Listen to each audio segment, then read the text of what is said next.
Bien, écoutez, bonjour à tous, hein. Je vous propose qu'on démarre sans tarder, le temps que j'introduise un petit peu ce webinaire, ça laissera encore le temps aux personnes de se connecter. Donc je suis Olivier François, je suis directeur régional de l'association Arcas Sud.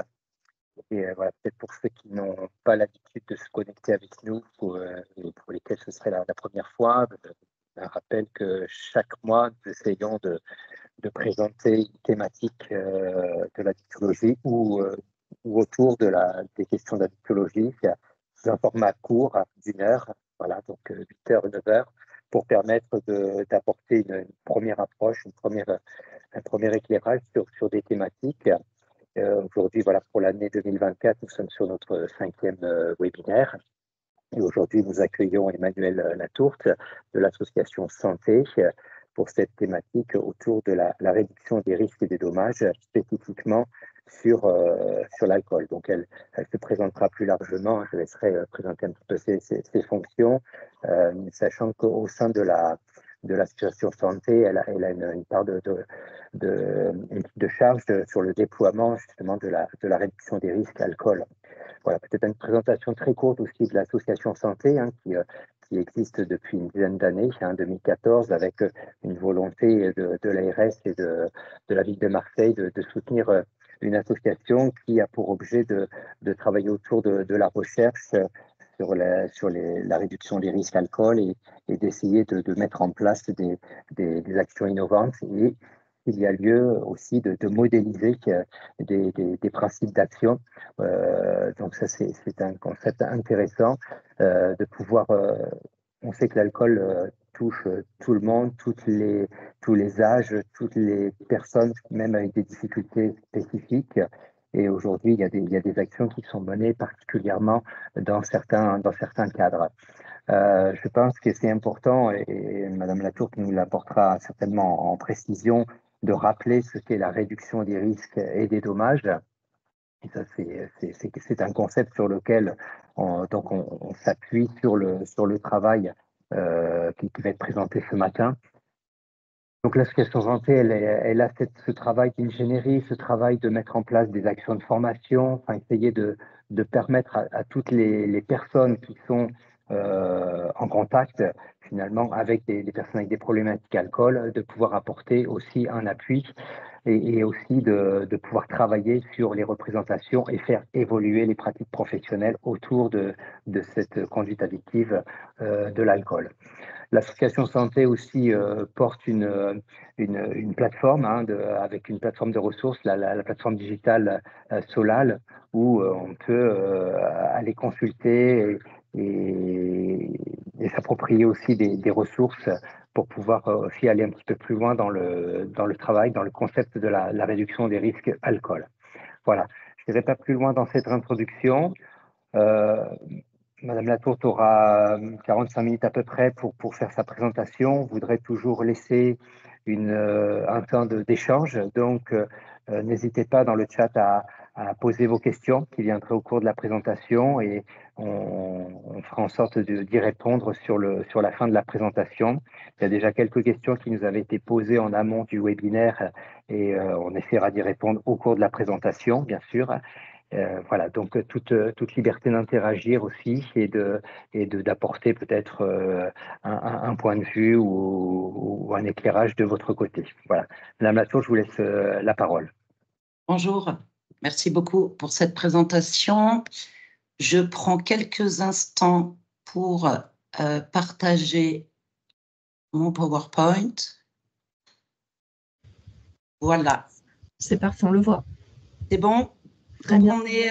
On est ensemble ce matin pour que je puisse vous présenter à la fois l'esprit de la réduction des risques alcool et également les déclinaisons opérationnelles que nous mettons à disposition des professionnels, comme vous l'avez indiqué, Olivier, en tout cas pour tous les professionnels qui souhaitent intégrer cette offre de soins et de soutien pour pouvoir la proposer aux personnes qui prennent des risques avec leur consommation.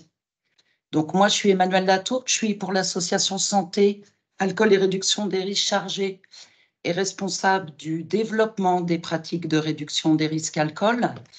Et Olivier, tu as rapidement présenté Santé, j'y reviens un petit peu. Donc, Santé, c'est un dispositif d'ingénierie sociale qui est basé à Marseille et qui, depuis 2016, est financé par la RSPACA, le Fonds de lutte contre les addictions, et également soutenu par la MILDECA pour modéliser et transférer cette nouvelle offre de soins et de soutien pour accompagner toutes les personnes qui prennent des risques avec leur consommation. Donc, Santé, c'est pour vous donner à voir la composition, et c'est parce que c'est un dispositif hybride, c'est à la fois un site pilote avec 3 accompagnants en réduction des risques alcool qui expérimentent la mise à disposition de cette nouvelle offre de soins auprès d'une 50aine de personnes. C'est aussi, et tu l'as dit Olivier, c'est aussi un service d'appui aux professionnels du secteur sanitaire et médico-social qui accompagne l'intégration de cette offre de services. Et du coup, on a à la fois des offres de formation, d'accompagnement à la mise en œuvre sur 2 méthodes un peu spécifiques que nous avons construites. La méthode YACA, que je vais vous présenter en détail tout à l'heure. YACA, c'est intégrer et accompagner les consommations d'alcool. Et la méthode ICI, ICI, ça veut dire inconditionnel, convivial et inclusif, qui sont 2 déclinaisons opérationnelles à proposer en individuel ou en collectif. Et enfin, Santé, c'est un bureau d'études qui anime une plateforme numérique dédiée à la réduction des risques alcool, dont l'objectif est de créer des ressources pour les mettre à disposition des soignants qui souhaitent prendre en main les pratiques de réduction des risques alcool. Donc, on a construit des repères, des outils pour rendre accessibles ces nouvelles actions de réduction des risques alcool, puisque l'enjeu, c'est de pouvoir rendre accessible à toutes les personnes qui prennent des risques avec leur conso cette nouvelle offre de soins et cette offre de soins complémentaire à l'offre de soins existante. Voilà, ça c'est pour une petite présentation rapide de l'association Santé. Je vous propose que pour commencer assez rapidement, on va revenir sur quelques chiffres pour vous donner à voir l'ampleur de la question, de cette question, puisque la consommation d'alcool, c'est un enjeu majeur aujourd'hui de santé publique, une question d'actualité. L'alcool, c'est la substance psychoactive la plus consommée en France, c'est important de le rappeler. Et c'est également la 2e cause de mortalité évitable après le tabac. En France, c'est 41 000 décès. Ça représente 112 personnes qui meurent chaque jour de leur consommation d'alcool. C'est considérable. On estime également à 25% la population en âge de consommer qui sort des repères de consommation. Ça signifie qu'un quart de la population française prend des risques avec ses consommations d'alcool. J'aimerais également rappeler, puisque c'est important de noter, que 40% des décès qui sont attribuables à l'alcool surviennent chez des personnes qui ne sont pas dépendantes.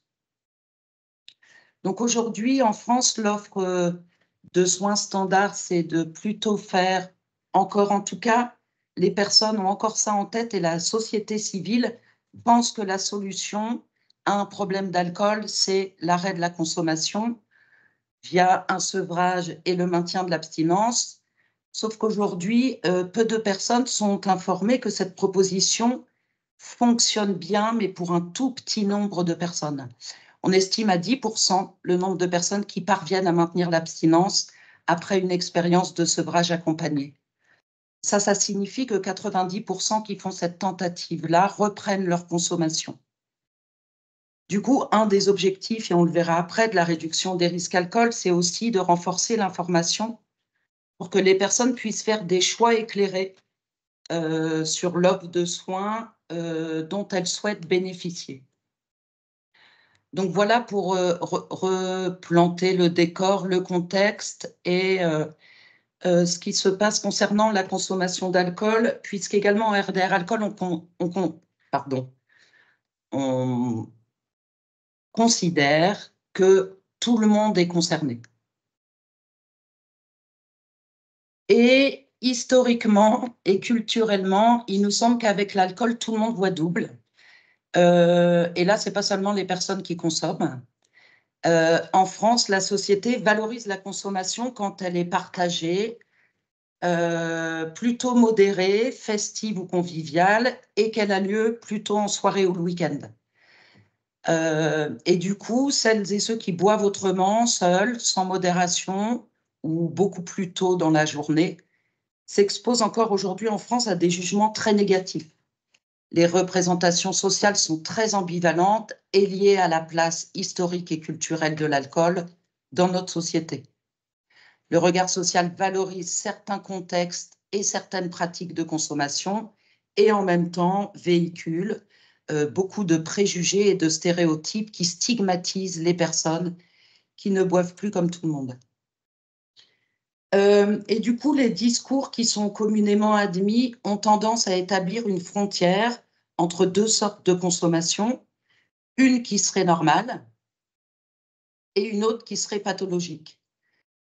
Sauf que nous, on pense que cette frontière n'est pas si franche et qu'elle occulte surtout en réalité tout un continuum de risques et toute une diversité de pratiques et d'habitudes de consommation. Et à chaque pratique et à chaque habitude sont associés des risques qui sont de fait toujours singuliers. Et il y a également une pluralité de ressentis face à la consommation, une singularité de profil et de besoins à prendre en compte. Le point de départ de la réduction des risques alcool, c'est ça, c'est de pouvoir questionner les représentations sociales. J'aimerais également vous rappeler que le trouble lié à l'usage d'alcool est un des problèmes de santé les plus stigmatisés. Ça, c'est l'OMS qui le rappelle. Et on sait aujourd'hui que la stigmatisation, c'est un obstacle de taille au bien-être et à la bonne santé des personnes qui consomment. Des études ont confirmé que la stigmatisation a une incidence très négative sur le bien-être et surtout dissuade les gens de demander de l'aide et nuit, il nous semble, à la qualité des services de santé et à leur accès. Donc avec l'alcool, les représentations sont peu questionnées et on ne se demande que très rarement pourquoi et quels effets ont par exemple les mots qu'on peut utiliser encore trop souvent devant les personnes. Je pense, il y a plusieurs mots qui peuvent me venir, on parle souvent de chute, on parle de rechute, on parle d'échec, on peut nommer les personnes qu'on accompagne d'alcooliques, ou en tout cas, elles se nomment de cette manière. Et les proches et la société civile utilisent encore cette terminologie qui est un raccourci de la maladie alcoolique. Sauf qu'on a gardé que l'adjectif alcoolique. Je pense également au mot déni, problème, addict. Donc voilà, on utilise, en tout cas les représentations peuvent être regardées du côté des mots qu'on utilise. Et on pense, nous, en réduction des risques, également que c'est une des seules offres de soins où on considère que la personne doit se faire mal pour aller mieux.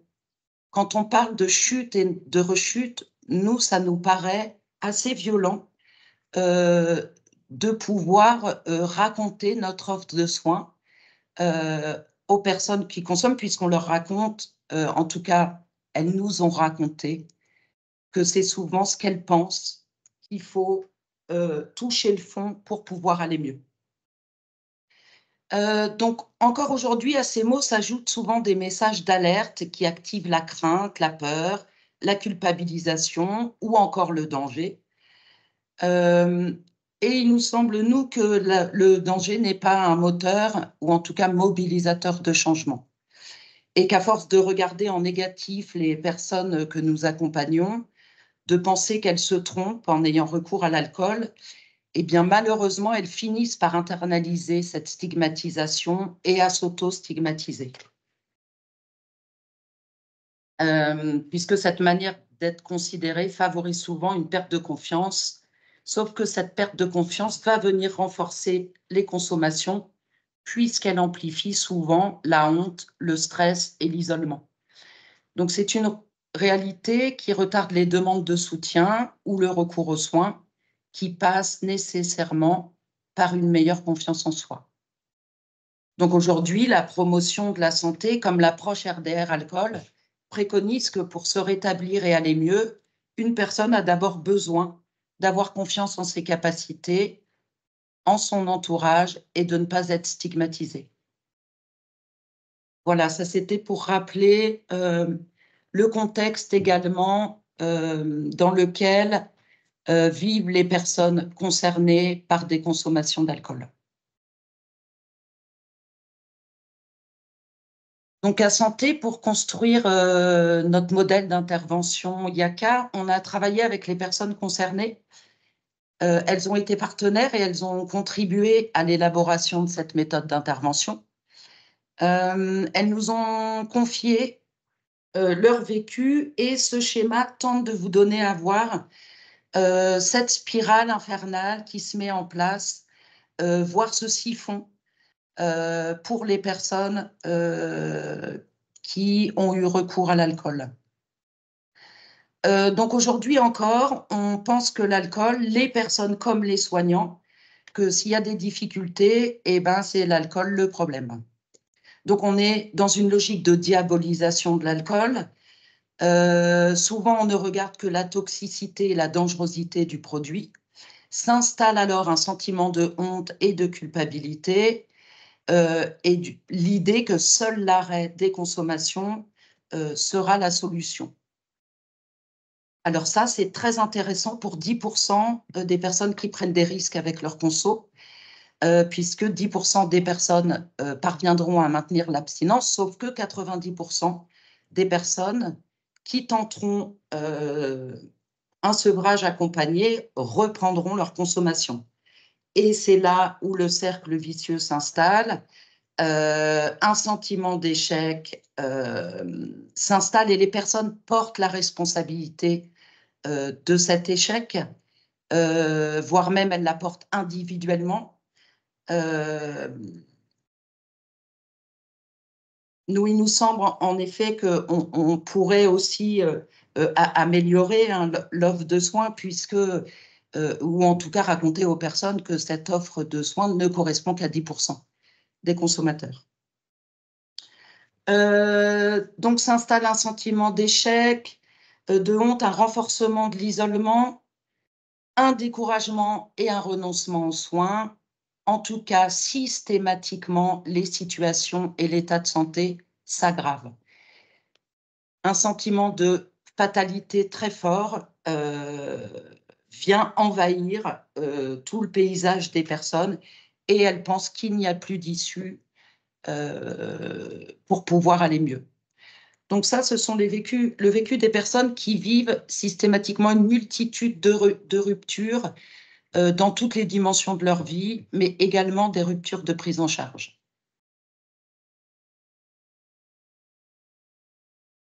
Donc pour le moment, on a plutôt tendance à penser que l'interdit est protecteur pour les personnes. Et du coup, dans notre secteur médico-social, on a plutôt tendance eh bien, à mettre l'alcool un peu... en tout cas, on tient l'alcool éloigné de notre dispositif. Sauf qu'en RDR Alcool, ce que nous, on a découvert, c'était que l'interdit et les contraintes extérieures imposées aux personnes en réalité désorganise la consommation et aggrave l'état de santé des personnes concernées. Et surtout, ça pousse certaines personnes à rester à distance de nos dispositifs d'aide et de soins. Donc c'est pour ça que nous, on passe par la déconstruction des représentations pour pouvoir sortir du tabou, puisque la consommation d'alcool, à la fois, elle est survalorisée, mais à la fois, quand on a perdu la main sur sa conso, un tabou s'installe. Et du coup, silence des uns, ça, ce sont les professionnels qui, pour beaucoup, n'osent pas mettre l'alcool sur le tapis. Et en face, il y a la honte des autres, les personnes qui consomment qui, pour se protéger, n'osent pas confier leur consommation. En tout cas, cette ambivalence de notre regard sur l'alcool crée des organisations qui, finalement, aggravent la situation des personnes.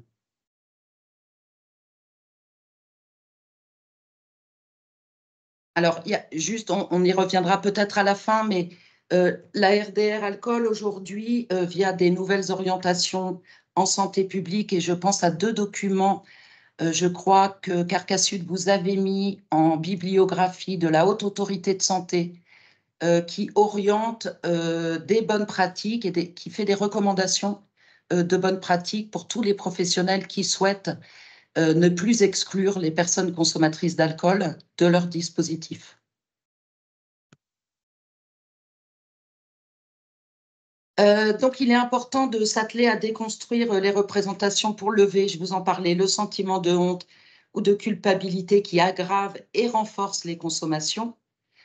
Et nous, on pense qu'il est en effet possible de sortir de cette ambivalence et de porter un autre regard sur les consommations d'alcool et sur les consommateurs d'alcool pour pouvoir lutter contre des représentations qui excluent et stigmatisent, de pouvoir lutter contre l'alcool tabou.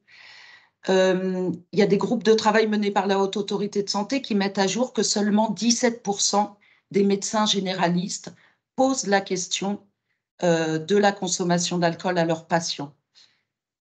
Donc, on a encore du travail devant nous pour améliorer les choses et pouvoir rendre une parole possible sur les consommations. Le non-recours et les renoncements aux soins sont également conséquents pour les personnes consommatrices. Je crois qu'on estime à entre 20 et 30 ans les retards de soins pour ces personnes. En tout cas, elles attendent souvent longtemps avant de se tourner vers nos dispositifs.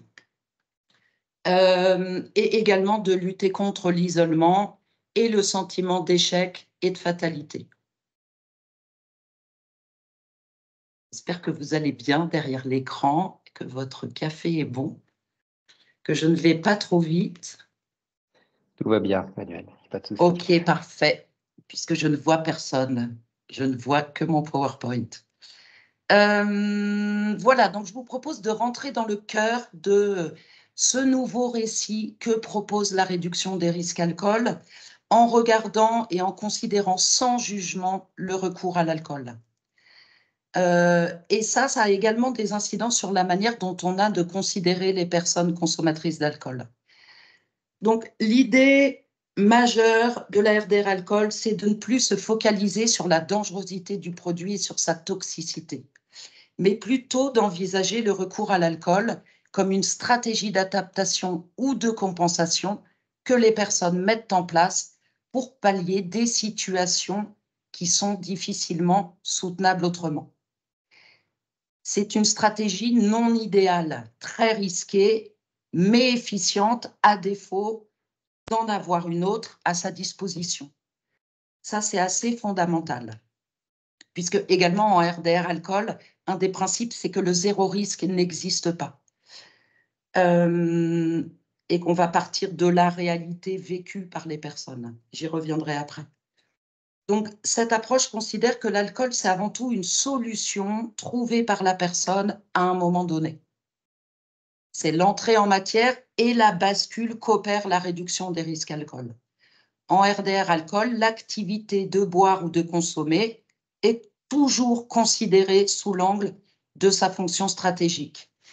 Donc, on va observer, analyser sans jugement négatif les pratiques et les contextes de consommation.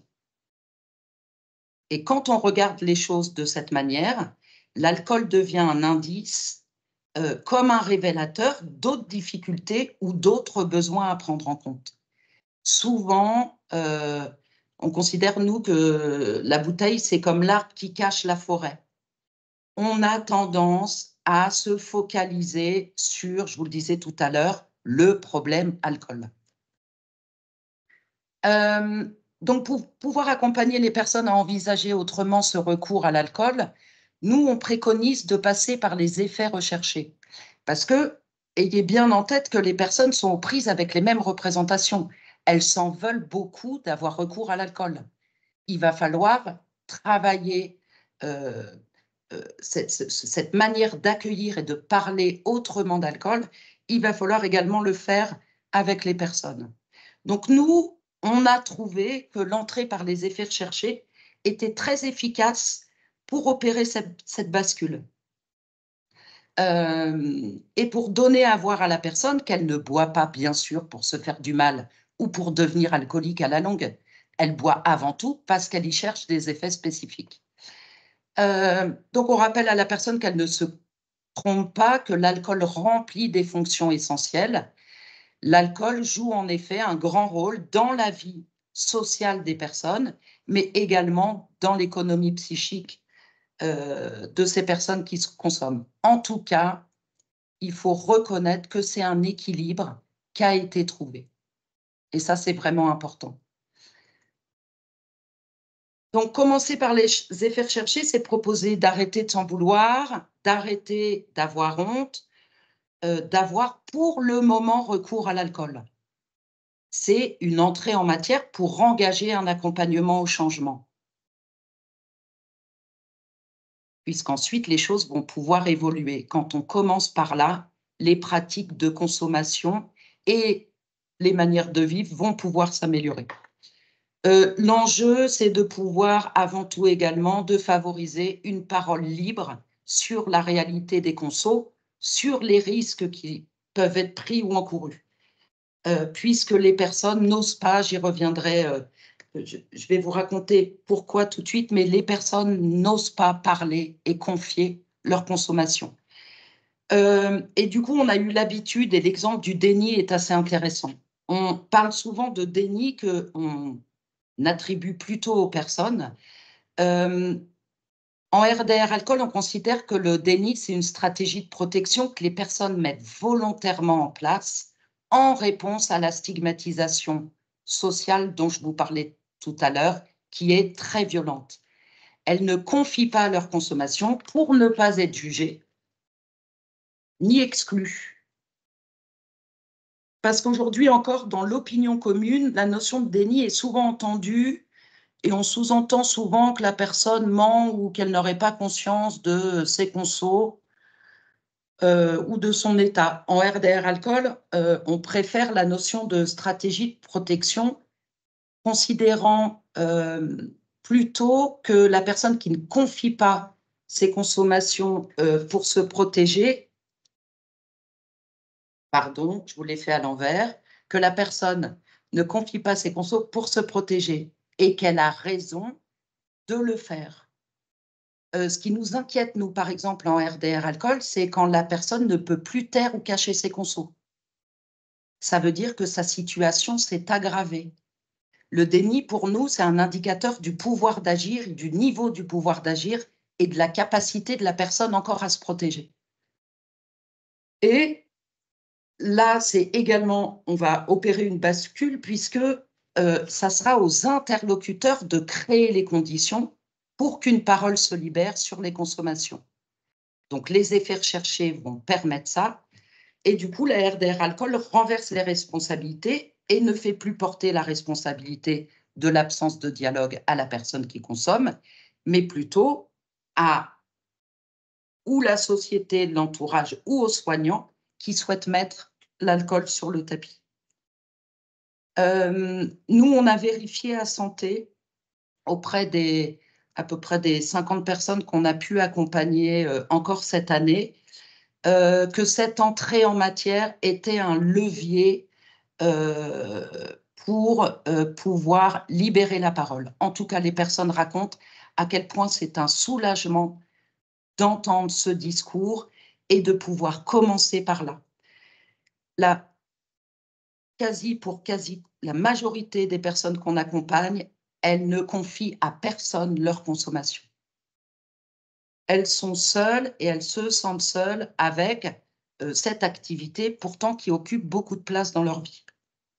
Donc ça, c'est le point de départ. Alors en plus, avec l'alcool, ce qui est un peu particulier, c'est qu'il y a une multitude d'effets en fonction de ce que vous recherchez. Je rappelle quand même que l'alcool c'est le seul produit psychoactif dont le manque peut entraîner la mort. Ça, c'est important de le rappeler pour les intervenants qui ne sont pas spécialisés en addictologie. C'est que par souci de protection, on pense que c'est mieux que la personne ne consomme pas. En réalité, la personne prend des gros risques, des risques vitaux, si elle ne consomme pas et si elle est en rupture d'alcool. Donc, pour revenir aux effets recherchés, nous, on va explorer avec la personne les effets qu'elle recherche. Alors, il va falloir la guider parce qu'elle n'a pas l'habitude de regarder sa conso de cette manière-là. Donc, on peut avoir recours à l'alcool pour calmer une douleur physique ou psychique, pour régler des difficultés de sommeil, pour pouvoir s'endormir, pour être moins timide. Souvent, l'effet désinhibant est un des effets qu'on recherche très tôt dans la consommation. Et là, je pense aux jeunes, pour pouvoir être en groupe. Et ben, l'alcool est un fluidifiant. Ça permet de pouvoir être en relation. D'autres personnes consomment pour se détendre. Là, c'est l'effet anxiolytique de la consommation. Alors, il y a toujours un double effet hein, dans la consommation. À la fois, ça aide à s'endormir, mais ça supprime la phase du sommeil réparateur puisque les personnes se réveillent. Donc, les personnes dorment mais sont épuisées au réveil, ce qu'on peut parfois mettre sur le dos d'une mauvaise volonté. En réalité, les consommateurs d'alcool sont épuisés. Donc, on peut utiliser l'alcool pour se détendre. Donc, l'effet anxiolytique, alors au début, ça détend, sauf que ça peut amplifier en descente d'alcool. Ça peut avoir un effet très anxiogène. D'autres personnes consomment pour faire la fête, pour être joyeux, pour oublier certains événements qui ont pu avoir lieu dans leur histoire. On peut consommer pour se récompenser, pour pouvoir gérer des problèmes ou se donner du courage. Je vous donnerai à voir tout à l'heure, mais on a récemment sorti un dossier pour guider les professionnels à mener ce type d'analyse et d'observation.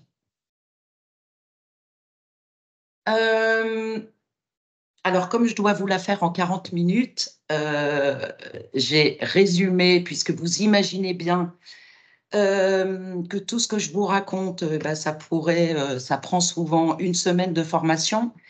Mais en tout cas, pour résumer, avec la RDR alcool, l'enjeu, c'est de pouvoir opérer une bascule et de changer de logique. Donc, je vous ai raconté comment nous, en RDR alcool, on ne considère plus l'alcool comme un problème et comment on va accompagner les gens à ne plus considérer l'alcool comme un problème, mais comme une solution et une stratégie. Donc, en face de l'arrêt et l'abstinence, qui est aujourd'hui encore la proposition standard connue par les personnes. Donc, pour certaines personnes, je le rappelle, ça fonctionne. C'est pour ça que la RDR alcool est complémentaire à l'offre de soins existante. Elle ne s'oppose pas. Mais pour certaines personnes, c'est plutôt un idéal hors sol et qui est souvent inatteignable pour la quasi-totalité des personnes en difficulté. Donc, ce que nous, on propose, c'est de d'abord faire avec la réalité des consommations d'alcool. La RDR alcool, c'est à la croisée en tout cas, le concept de RDR, c'est à la fois à la croisée de la santé publique et des droits humains. C'est une politique humaniste, pragmatique, sans jugement ni stigmatisation. La dimension pragmatique est fondamentale dans notre méthode, dans la méthode IACA qu'on a pu mettre en place, puisque les actions de soutien pour les personnes se feront dans la vie réelle. C'est important et on sait mettre les personnes à l'abri dans un moment de cure pendant 3 ou 5 semaines. Mais n'empêche que quand la personne elle rentre chez elle, c'est souvent très complexe de pouvoir maintenir l'abstinence. Donc nous, ce qui nous importe, c'est un peu à l'image du virage domiciliaire, c'est de pouvoir accompagner les personnes dans la réalité de leur vie. Et la RDR alcool postule qu'un processus d'amélioration de la qualité de vie est compatible avec un maintien des consommations. Également, la RDR opère une bascule concernant l'habitude qu'on a eue de regarder l'alcool et ses dommages du coup plutôt du côté d'une pathologie.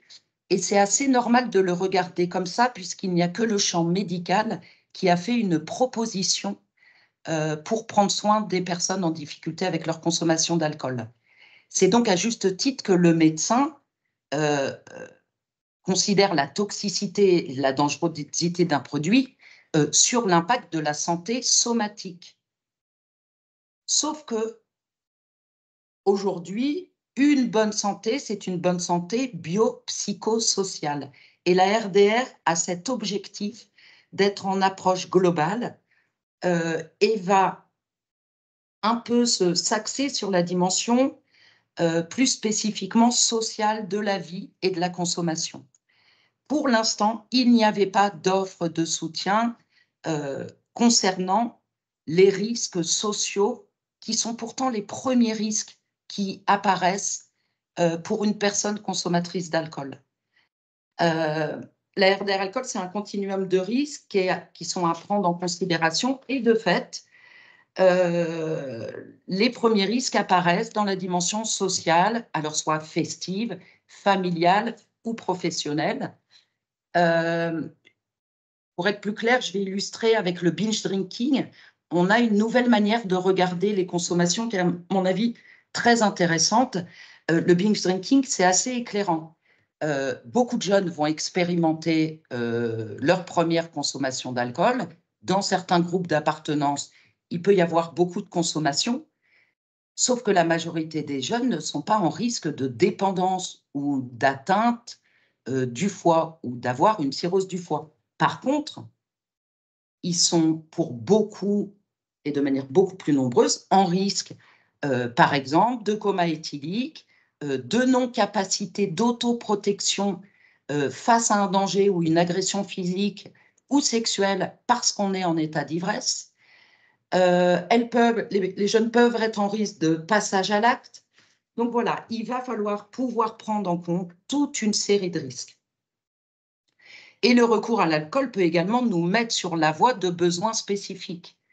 Des personnes qui ont des difficultés relationnelles, qui utilisent l'alcool comme un désinhibant, on va pouvoir travailler la dimension relationnelle ou familiale ou parentale, puisque l'alcool devient un indicateur et un indice. D'autres besoins de soutien. En RDR alcool, on substitue également à la question du combien vous consommez, qui est plutôt la manière aujourd'hui dont on a encore de regarder et où les quantités viennent nous repérer. Aujourd'hui, quand même, on regarde la quantité et la chronicité de la consommation. Nous, ce qui va nous occuper, c'est de regarder comment la personne consomme, de s'intéresser aux pratiques et au contexte de consommation, et on va être beaucoup plus dans un regard et une observation qualitative des pratiques de conso. L'enjeu, c'est d'améliorer la qualité pour pouvoir réduire les risques. Qualité de vie, améliorer la qualité de vie ou la qualité des consommations d'alcool. Ensuite, on est plutôt encore aujourd'hui majoritairement sur une pratique curative où c'est la guérison qui est visée et concernant l'alcool, la guérison, c'est l'abstinence.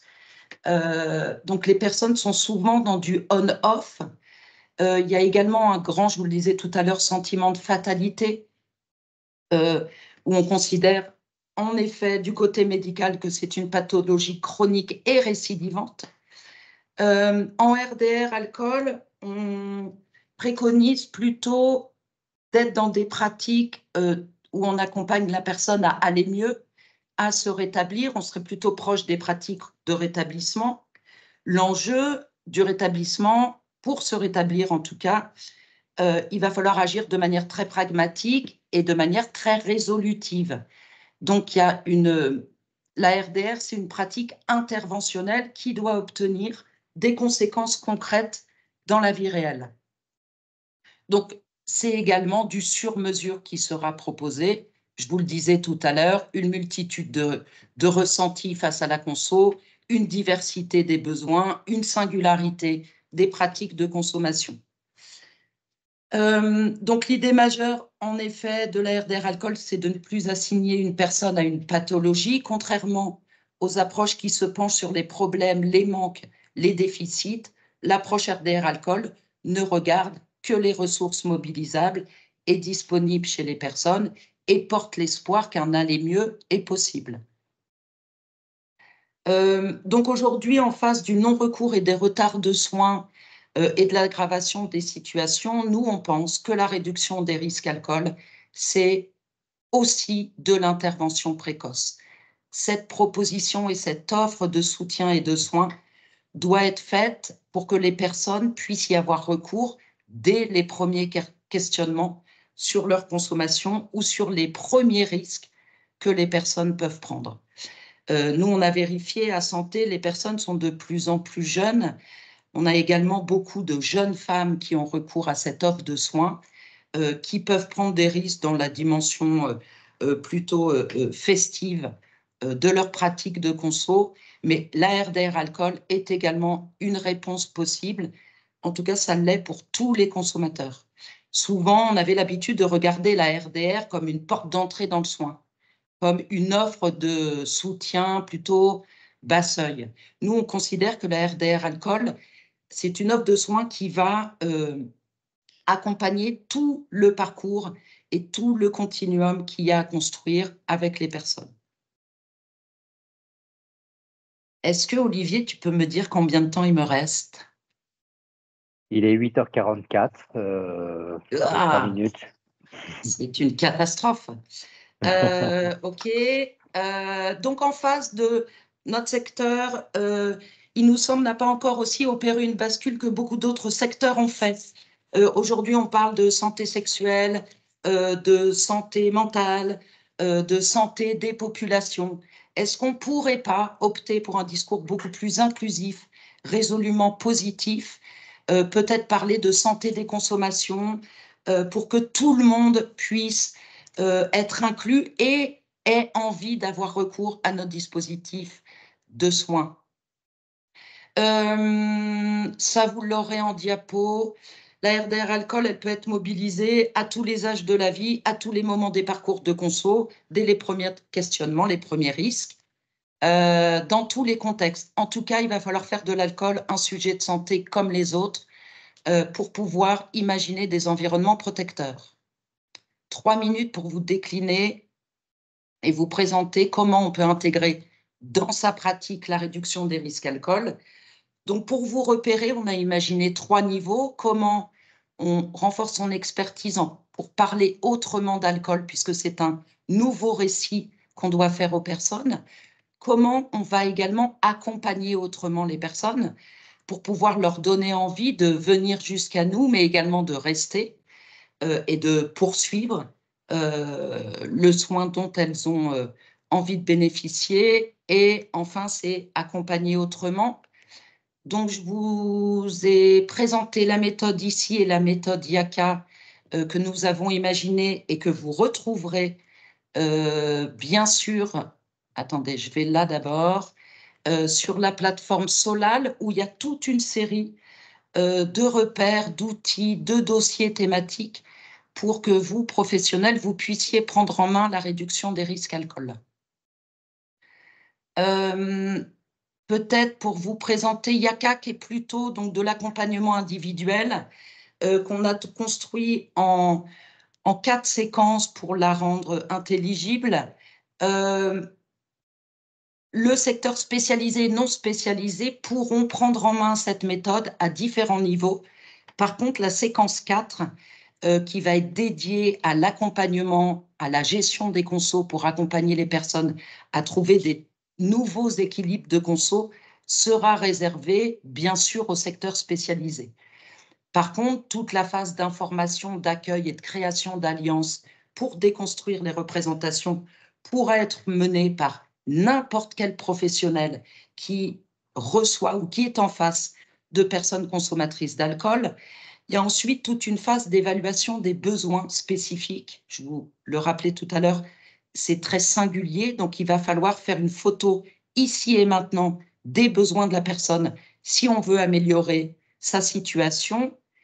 Et pour les personnes dont les situations se sont aggravées, on a imaginé une séquence de l'intervention qu'on appelle la sécurisation pour pouvoir sécuriser les risques vitaux et les besoins primaires non satisfaits quand les personnes sont dans des situations de vulnérabilité plutôt intenses. Donc sur Solal, vous retrouverez plein de choses et vous retrouverez également la méthode ici pour pouvoir organiser le collectif et le vivre ensemble dans des lieux qui disposent de collectifs et comment autoriser la consommation d'alcool dans les lieux collectifs. Et du coup, je suis passée un peu vite sur la fin pour finir dans les temps. Je vous remercie. J'espère que c'était clair. Oui, merci beaucoup. Merci beaucoup pour cette présentation. Voilà, c'est vrai que c'était intéressant de replacer le contexte et de nous montrer que finalement, voilà, j'ai noté que sur l'ensemble des décès, seulement 40% étaient sur des dépendances. Donc finalement, il y a 60% des consommateurs qui ont des consommations excessives ou à risque. Voilà, on a parlé des jeunes sur des alcoolisations massives, voilà. Et donc, finalement, ça nous permet d'envisager l'approche non pas sous l'angle des personnes qui sont vraiment ancrées dans des conduites sévères, mais finalement dans des conduites plutôt à risque.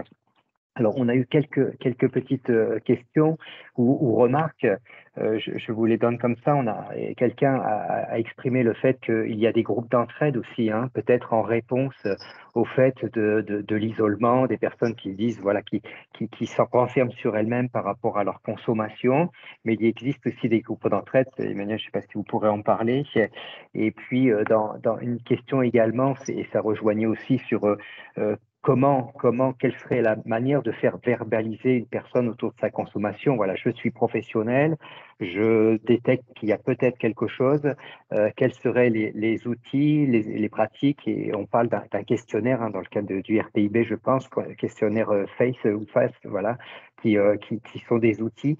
Voilà, peut-être donc ces deux questions, la place des groupes d'entraide et puis peut-être quelles sont un petit peu les techniques d'approche ou quel serait le conseil qu'on pourrait donner à un professionnel en première intention de faire verbaliser quelqu'un autour de sa consommation. Oui. Alors les groupes d'entraide, en effet, c'est un dispositif assez fondamental pour les personnes consommatrices d'alcool. Historiquement, les groupes d'entraide ont plutôt une porte d'entrée sur l'abstinence. Je pense aux alcooliques anonymes, où c'est plutôt d'accompagner une personne à maintenir l'abstinence et de pouvoir être ressource pour pouvoir maintenir l'abstinence. Aujourd'hui, à ma connaissance, il n'y a pas de groupe d'entraide de consommateurs actifs d'alcool. En fait, je crois qu'on en est là, hein, dans l'histoire de cette question de la consommation. Et du coup, en effet, pour que tout le monde, tous les consommateurs puissent trouver un endroit ressource à partager avec des pairs, il faudrait qu'il puisse y avoir également des groupes d'entraide de consommateurs actifs d'alcool. Alors, je sais que certains groupes d'entraide commencent à faire une place à la consommation sans demander aux personnes de viser l'arrêt et l'abstinence. La deuxième question, c'était… C'était un petit peu autour voilà, je suis en professionnel. Oui. Quelle serait un petit peu la technique? Quelqu'un nous a parlé aussi de la place de l'entretien motivationnel, peut-être. Il faudrait se former. Oui. Quelle serait un petit peu la technique? En tout cas, il y a un nouvel argumentaire à construire. Je voulais un peu raconter, c'est comment on parle autrement d'alcool, comment on vient s'ancrer sur la déconstruction des représentations pour que ça fasse écho pour la personne. Qu'est-ce qu'elle a vécu jusque-là? Je vous parlais de l'isolement, de la honte, de l'échec, de la fatalité. Ça, ce sont des portes d'entrée puisque ce sont le vécu des personnes. Donc, on peut commencer par là. Sur Solal, on a mis toute une série d'outils pour présenter cette offre de soins RDR alcool, de comment on parle d'alcool. Et l'enjeu, c'est de toujours avoir en tête d'avoir un discours résolument positif. Dès qu'on utilise des mots, ça c'est un peu le garde-fou qu'on propose aux professionnels, dès qu'on utilise des mots négatifs, on n'est plus dans un esprit de réduction des risques alcool. L'entretien motivationnel est très intéressant, mais il a pour objectif de mobiliser les personnes, il me semble, vers l'arrêt, encore majoritairement, ou de réduction des quantités consommées. Qui dit réduction des risques ne veut pas forcément dire réduction des quantités consommées. Il y a des personnes qui maintiendront des niveaux de consommation. Il n'y a pas besoin, pour rentrer dans la RDR, de tout de suite changer. Par contre, les pratiques de réduction des risques vont créer les conditions du changement. Et il se trouve que si la qualité de vie s'améliore, eh ben, petit à petit, il se trouve que les quantités consommées se réduisent. Mais ça n'est pas l'objectif premier de la RDR alcool.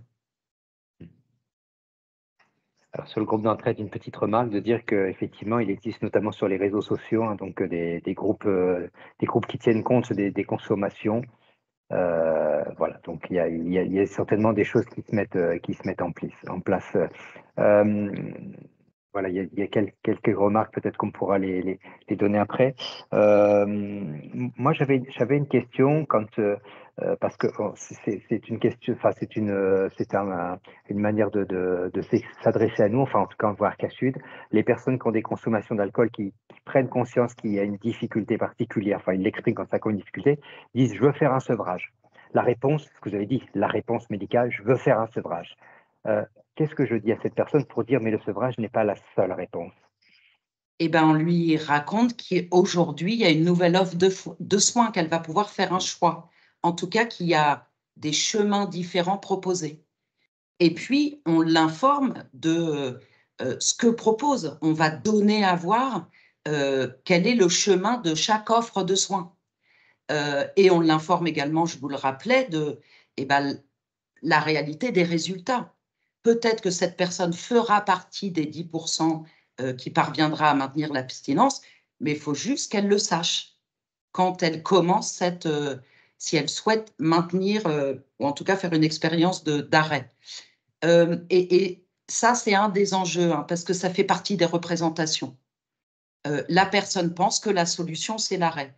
Nous, ce qu'on a découvert depuis 5 ans à Santé, c'est que certaines personnes qui auront suffisamment amélioré leur qualité de vie et où les améliorations leur permettront, pour certaines, de souhaiter faire une expérience d'arrêt et de maintenir l'abstinence. Nous, c'était des résultats qu'on n'attendait pas forcément, sauf qu'il y a beaucoup de personnes, comme il y a beaucoup de choses qui vont mieux, puisqu'elles elles se sont focalisées à améliorer et à répondre aux besoins, en tout cas ou aux difficultés qu'elles avaient, et ben, petit à petit, l'alcool prend moins de place et certaines feront le choix pour être dans le zéro risque. L'objectif de la RDR alcool, c'est un équilibre de consommation à moindre risque, voire à zéro risque. Mais là, ça sera le choix de la personne. Alors, deux demandes d'intervention. Donc, en premier, M. Sylvain Leroux et après, M. Michel Cadar. Sylviane Leroux, pardon. Elle est là? Elle n'est pas là? Michel, si vous voulez prendre la parole. Oui, bonjour. Michel Cadar, je suis médecin généraliste et médecin coordinateur d'Arca Sud Vaucluse. Donc, j'ai été très intéressé, mais voilà, après, c'est effectivement les bases de la réduction des risques qu'on a définies sur plein de produits et qu'il faut utiliser dans toutes nos pratiques addictologiques, mais pas que addictologiques en médecine générale, à mon avis.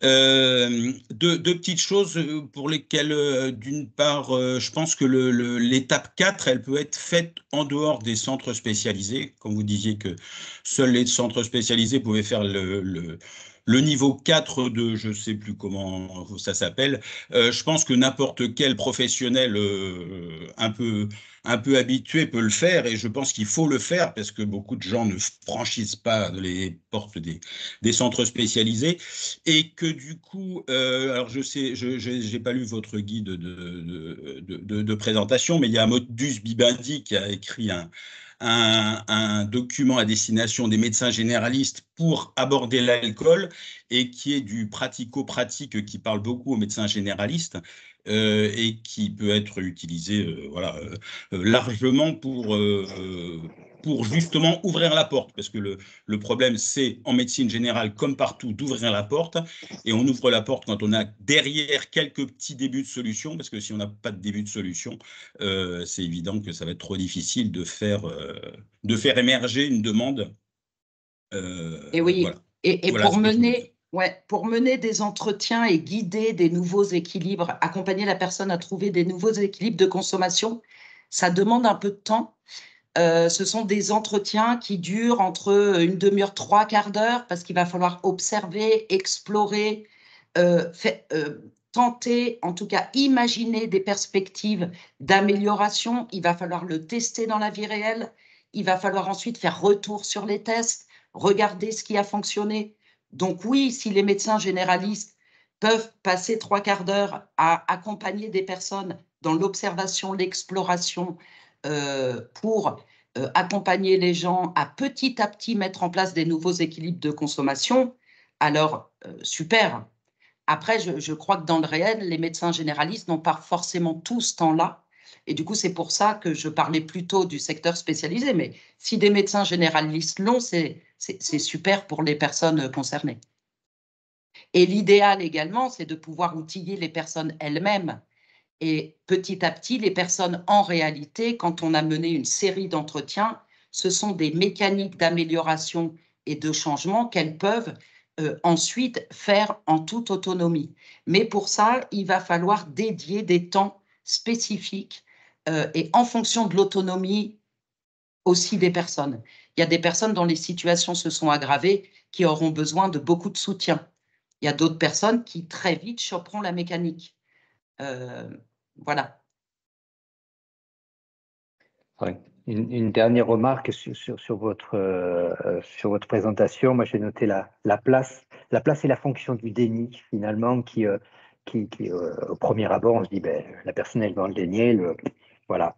C'est comme si c'était muré, et que finalement, ben, de dire, mais non, c'est un levier, et c'est un mécanisme de défense, mais c'est un levier sur lequel il faut qu'on travaille, il faut qu'on insiste, il ne faut pas se heurter finalement au mur du déni, mais il faut essayer de le franchir. Oui, et quand les personnes ont cette confiance et du coup l'accueil est une phase fondamentale à penser comment on accueille une personne pour pouvoir libérer la parole et qu'est-ce qu'on lui dit. Mais toutes les personnes savent exactement ce qu'elles vivent et ce qu'elles consomment. Donc une fois qu'on a créé les conditions, elles nous le racontent comme une autre activité qu'elle peut raconter parce qu'il n'y a pas ce poids de la stigmatisation et du regard social. Il y a quelques remarques dans le chat. Donc, voilà, le fait de faire appel à des patients, je pense des patients experts, effectivement, en addictologie. Je crois que c'est important aussi la place des pairs, des patients experts, enfin, voilà, dans cet accompagnement et dans l'ensemble du processus. Écoutez, juste peut-être là-dessus, hein, oui. sur la prise de parole publique pour les personnes, devenir un travailleur pair consommateur actif d'alcool, à ma connaissance, il n'y en a pas, parce que publiquement, la société est trop stigmatisante et ça viendrait exposer les gens de manière… si vous cherchez du boulot, bien sûr, vous ne racontez pas que vous êtes un consommateur et que vous pouvez prendre des risques avec votre consommation, que vous pouvez rencontrer des difficultés. Il y a un changement sociétal à opérer pour pouvoir faire une place et ne plus stigmatiser les consommatrices et les consommateurs d'alcool. Alors, c'était juste pour faire une petite transition avec notre prochain rendez-vous du mois de juin, où la thématique, c'est alors la pérédance, les patients experts. De quoi parle-t-on? Où en est-on aujourd'hui? Puisqu'effectivement, on voit que c'est relayé à plein d'endroits. Donc, on vous donne rendez-vous donc pour notre prochain rendez-vous le 4 juin. Pour ce qui concerne le thème d'aujourd'hui, donc la bibliographie vous sera adressée, je crois que le PowerPoint également, et n'hésitez pas à aller sur le site d'Arca Sud pour aller consulter le dossier thématique qui a été nourri en rapport avec cette intervention. Je remercie encore donc Emmanuel Latourte pour son intervention et sa collaboration pour cet Arcafé. Voilà, merci à tous d'avoir participé. Je vous souhaite une très bonne journée et à bientôt. Merci. Merci, au revoir.